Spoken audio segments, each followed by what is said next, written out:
What's going on, guys? DadDash back here with another video. Wanted to jump in this morning and take on a topic. And that topic today, I don't want this to be a long video, but I wanted to just take on a topic that I think could help people out. And that topic right now that I want to take on is completion rate. And I wanted to just kind of go over a couple things in relationship to completion rate. Especially if you're new or if you're someone that's out there, just to remind you of these things, because time is money right now, especially in times where you're market saturated or you're getting limited time out there dashing. So you want to make sure you're making the most of it. And one of the tools you can use is utilize your completion rate properly and in a way that's going to help you make more money. So the first thing is, what is completion rate? For those of you who aren't familiar with completion rate is the amount of basically times that once you've accepted an order from any of the platforms that you decide, you know what, for whatever the reason, I've made the wrong decision and I need to cancel this order and get out of it. You can do that, and the apps will, at least DoorDash will allow you to do it 20% of the time, and most of the other apps are around that threshold of 20 to 25% of the time. They give you a free pass to say, hey, I made a mistake and I'm not going to fulfill this contract. So you can then go in and cancel the order. The typical situation this gets used in would be a long wait at a restaurant that you decide, you know what, it's not profitable for me to continue to wait based on the order size. So you go ahead and cancel and move on and try to get another order, especially if you're in a busy time and you're around a lot of restaurants.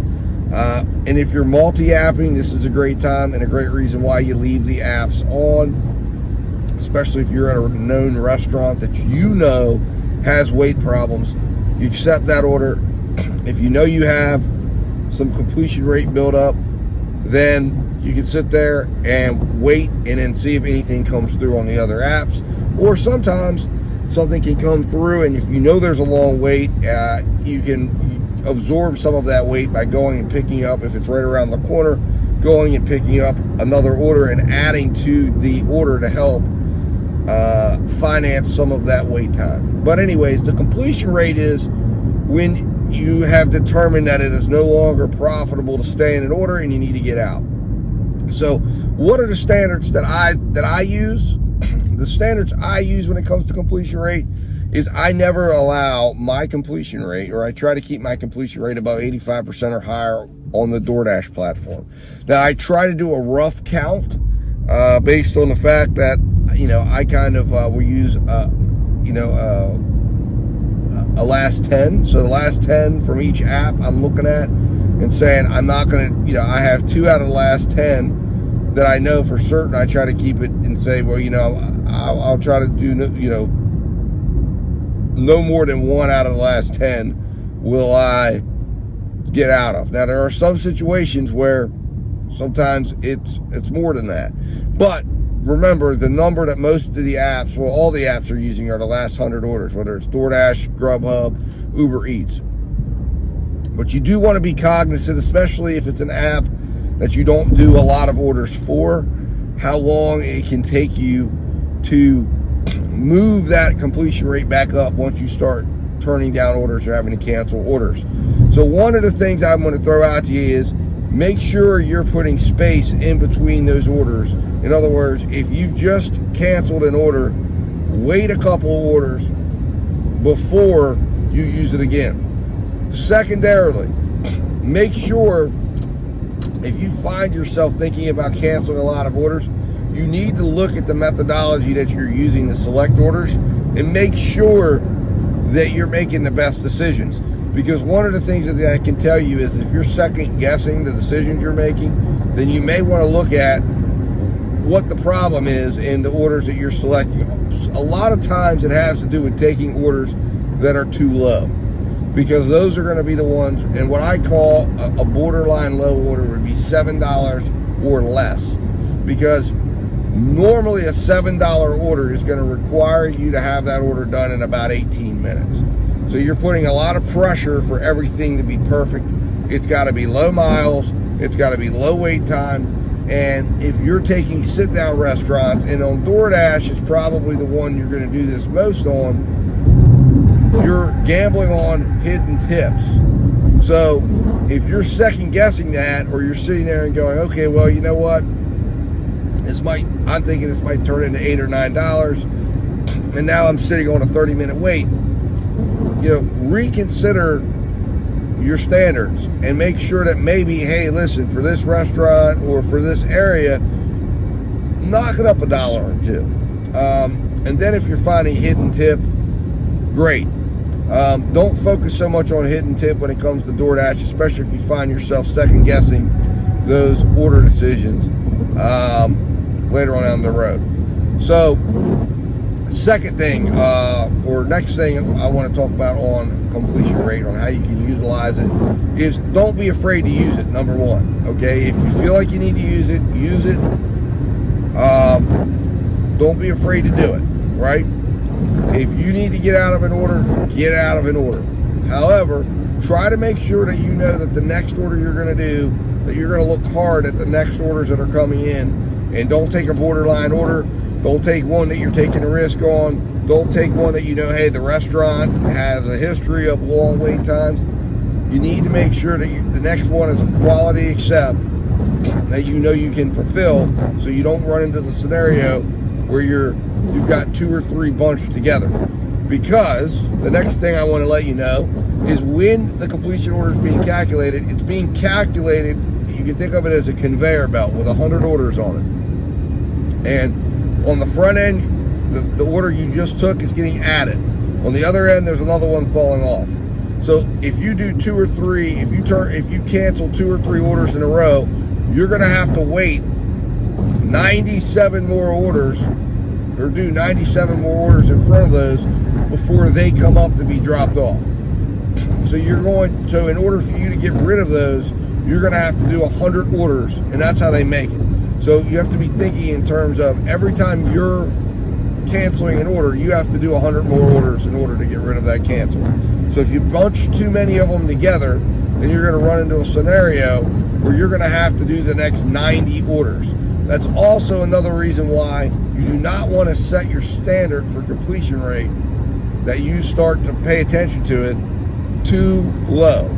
85% for me is the threshold. Once I hit 85%, I've still got 5 more to give technically, but I'm not messing around anymore. I'm focusing on making sure that I can fulfill these orders and that there's really very little margin of error, so that I can make sure that I don't get too far down in there. Because if you end up at, like, say 80%, you're going to be running into the risk that if you run into a scenario where you have to use it and you drop below 80, you will be up for deactivation. So you really want to make sure that you give yourself a buffer. And a 5% buffer, in my opinion, is just plenty and just enough that it allows you the flexibility to say, all right, I got to go perfect right now. And then it'll start moving up, 86, 87, 88. And as you're moving through, you're starting moving closer to where you're going to be eliminating a lot of those orders that you canceled and moving that back up into the column. Again, remember, at 85, that means you've got to eliminate 5 of those cancels to get back up to 90. So, as you start to see that go to 86 and 87 and 88 and 89 and 90, you're going to start to get to a point to where you're going to have, more to get rid of, and it's going to be easier to get rid of than it was at the very beginning when you got to the point where it got to 85. And now maybe you did 2, 3, or 4 in a row, so that 4, there's only 11 out there, and you're not quite certain because DoorDash doesn't show you how close you are to eliminating the next one, because they don't want you to know that, because they don't want you canceling orders in the end. But anyways, guys, just a little tip: 85% should be your threshold when it comes to completion rate. So what is the way you can use completion rate to protect yourself? Well, number one, if you accept an order and you start to understand that you are running late to the restaurant, whether it's traffic, whether it's because maybe you were ending an order previously, utilize completion rate to avoid contract violations if you know you're going to be really late to the restaurant. There's a 10 10-minute threshold. So when you accept the order, be aware of the pickup time. You have 10 minutes from the pickup time in your app at the time of acceptance for you to get there and pick up that order and mark arrived at the restaurant. If you arrive greater than 10 minutes, you will get a contract violation. So if you are outside of that 10-minute span, at that point, if you've got completion rate built up, it's better to go ahead and get out of the order than it is to say, let me go ahead and do this, and now I've got a contract violation. Because a contract violation is going to stay on there for 100 times, and you can only get 3 of those on there without running into problems and running afoul of DoorDash. And if you start to get a pattern of contract violations, you can end up grounds for deactivation. So keep that in mind, guys. Make sure you are using that to protect yourself in those type of situations.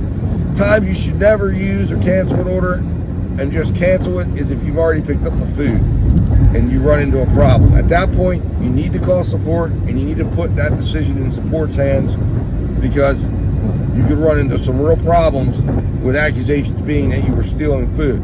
So never, never, never cancel an order if you've already picked up the food without first talking to support and addressing whatever issue it is that's making you feel like you should cancel that order. So the other things that you can do, guys, is, just make sure that you're taking good stats. Make sure you're taking, especially when it comes to GrubHub and UberEats, because you don't get to see your completion rate with them. So it's important that you're keeping a side count. Like I said, I keep track of my last 10 orders and try to make a goal with those of 1 out of 10 orders that I've accepted. If I have not fulfilled an order in the last 10, I will then put a priority on making sure that I've completed them. Now, I know I've got some to give, so there are cases where if something happens that it's a non-negotiable that I got to break out of that order, I will do it. But the more if I'm at 2 or at 3 out of 10, I am going to really, really pay attention to making sure that I am able to fulfill the orders that are being given to me with those apps, to make sure I don't run into trouble with those apps as far as getting orders completed. I do know GrubHub has a threshold where when you accept an order, I think it's like 5 minutes that you have to get out of the order if you need to without any penalty. Even though it'll throw up in there, they'll let you out. But still, again, focus on let this be an indicator that you maybe need to focus a little bit more on order selection if you find yourself using and utilizing the cancel button a lot, because that means you need to really focus on figuring out what your order standards are and being consistent with them, and making sure that you're getting the best results out of the order selection that you're making. If you aren't, you need to go back and figure it out. And again, this comes back to collecting data, because what this means is you need to look at your data and see what's wrong with your order selection. So it's very important that you're taking screenshots. It's very important that you're spreadsheeting out your data so that you can take the time when you're not working. I say, you need to take at least 2 to 3 hours a week. You're not going to get paid for it, but where you take some quiet time and just review your data. Just review what you're seeing. Review your last couple shifts. I go in and organize them, and I always organize and create albums in my iPad so that I have albums for each day. So I can go back and say, all right, let me look at this day, the 15th, the 14th, the 16th, and see what I'm seeing. Look at the areas I was in and see if I notice base pay dropping, see if I notice tips dropping, see if I notice certain time of day that was better. And by having it all spreadsheeted out, you can order things by time, you can order things by area if you keep track of that. You can look at the hidden tip orders and see if you saw a lot of hidden tip or not. I have ways that flags it in my spreadsheets when hidden tip exists. So guys, these are the things you want to be doing so that you can get better and become better and make better, higher quality choices. So anyways, guys, I'm going to jump off here. I've taken up enough of your time. Hopefully you got something out of this video. Hopefully it's something you can put into use. And if you're an experienced dasher, maybe it's something you haven't thought of, or maybe there's you're doing all of this. And if you are, you're thinking about all this, you're taking your notes, you're collecting your data, great. Use it. All right, guys. Hit that subscribe button if you enjoyed today's video. Hit that like button. Share this video with somebody that you think could gain some value. And guys, I'll be talking to you real soon. Thanks for watching today.